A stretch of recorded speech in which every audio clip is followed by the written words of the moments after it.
Hello guys, പുതിയൊരു വീഡിയോയിലേക്ക് ഏവർക്കും സ്വാഗതം. വീഡിയോ ഇഷ്ടപ്പെട്ടാൽ സബ്സ്ക്രൈബ് ചെയ്ത് ഒന്ന് പുഷ് ചെയ്യുന്ന കാര്യം ഒന്ന് പരിഗണിക്കണേ ഗൈസ്. കാരണം നമ്മുടെ ചാനലിൻ്റെ ഗ്രോത്തിന് വളരെ വളരെ ഉപകാരമായിരിക്കും. എന്നാലും നമുക്കൊരു വലിയ ഫാമിലിയിലേക്ക് എത്താൻ പറ്റും. അതുകൊണ്ടാണ്. അപ്പോൾ നമുക്ക് വീഡിയോയിലേക്ക് വായിക്കാം. ഒടുക്കം തൻ്റെ കരിയറിൽ ബാക്കി നിൽക്കുന്ന അത് നേടാനാണ് അയാളുടെ തീരുമാനം. കാലത്തെയും ചരിത്രത്തെയും സാക്ഷിയാക്കി എത്രയോ തവണ കാലുകുത്തിയ മണ്ണെല്ലാം അയാൾ കീഴടക്കിയിരിക്കുന്നു. അയാൾക്ക് എന്നും അകന്ന് വിട്ടകന്നത് ഒറ്റ കിരീടമാണ്, ആ ഫിഫ വേൾഡ് കപ്പ്. അത് നേടാൻ തന്നെയാണ് അയാൾ പുറപ്പെടുന്നത്. ആ മനുഷ്യൻ അയർലൻഡിനെതിരെ നിരാശയോടെയുള്ള മടക്കമായിരുന്നു ആ മനുഷ്യന് ലഭിച്ചത്. അത് അദ്ദേഹത്തിൻ്റെ മനസ്സിനെ നിയന്ത്രിക്കാനാകാത്തതുള്ള ആ പ്രശ്നങ്ങൾ അദ്ദേഹത്തെ വേട്ടയാടി. എന്നാൽ അയാൾക്ക് വേണ്ടി ആ പറങ്കി പോരാളികൾ പോരാടി. മറ്റാരെയും പറ്റിയല്ല പറഞ്ഞു വരുന്നത്, പോർച്ചുഗലിനെ പറ്റിയാണ്. എന്നാൽ അർമേനിയ 9-1 പോർച്ചുഗൽ തൂത്തെറിഞ്ഞു. സൂപ്പർ താരങ്ങൾ തന്നെ. ക്രിസ്ത്യാനോ ഇല്ലെങ്കിൽ എന്താ, സൂപ്പർ താരങ്ങൾ അഴിഞ്ഞാടിയപ്പോൾ അർമേനിയ പോർച്ചുഗലിന് മുന്നിൽ തോറ്റു. നമ്മളിപ്പോൾ ഈ വീഡിയോ നോക്കാൻ ഉദ്ദേശിക്കുന്നത് വെച്ചാൽ ക്രിസ്ത്യാനോയ്ക്ക് മുമ്പും ക്രിസ്ത്യാനോയ്ക്ക് ശേഷവും. ക്രിസ്ത്യാനോയ്ക്ക് മുമ്പ് പോർച്ചുഗൽ എന്ന ടീം എങ്ങനെയായിരുന്നു? ക്രിസ്ത്യാനോ വന്നതിന് ശേഷം 6ാമത്തെ വേൾഡ് കപ്പാണ് ഇപ്പോൾ പോർച്ചുഗൽ കളിക്കാൻ പറ്റുന്നത്. ക്രിസ്ത്യാനോ ഇപ്പൊ 6ാമത്തെ വേൾഡ് കപ്പാണ് ആ മനുഷ്യൻ കളിക്കാൻ പോകുന്നത്.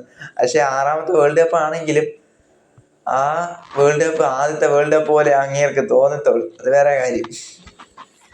അപ്പം 6ാമത്തെ വേൾഡ് കപ്പാണ്.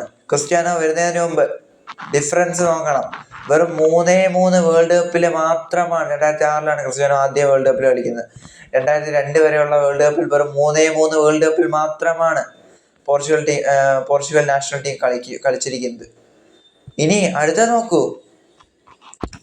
3 കപ്പുകളാണ് ക്രിസ്ത്യാനോ വന്നതിന് ശേഷം നേടിയത്. യുഎഫ യൂറോ കപ്പ്, യുഎഫ നേഷൻസ് ലീഗ് 2. പക്ഷേ ക്രിസ്ത്യാനോ വരുന്നതിന് മുമ്പ് പോർച്ചുഗലിന്റെ ഷെൽഫിലൊന്ന് ഈച്ചടിച്ചിരിക്കുകയായിരുന്നു, പൊടിയേറിയിരിക്കുകയായിരുന്നു. 0 ആണ് പോർച്ചുഗലിന്റെ ട്രോഫി. യുസേബി ഉൾപ്പെടെയുള്ള ഇതിഹാസങ്ങൾ ഉണ്ടായിട്ടാണെന്ന് ഓർക്കണം. പറങ്കിപ്പടയുടെ ഒരേ ഒരു ഇതിഹാസം മാത്രമേ ഉള്ളൂ, അത് ക്രിസ്ത്യാനോ റൊണാൾഡോയാണ്. പിന്നീട് ഇങ്ങനെ എത്ര റെക്കോർഡുകൾ, എത്ര ചരിത്രങ്ങൾ ആ മനുഷ്യൻ തിരുത്തി കുറിച്ചിരിക്കുന്നു ആ നാഷണൽ ടീമിനോടൊപ്പം.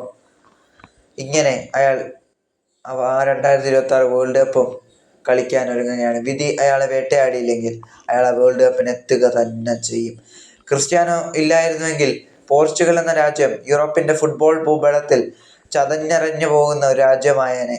എന്നാൽ അവിടെ നിന്നാണ് ഇപ്പോൾ ക്രിസ്ത്യാനോ ആ ടീമിനെയും കൊണ്ട് പറക്കുന്നത്.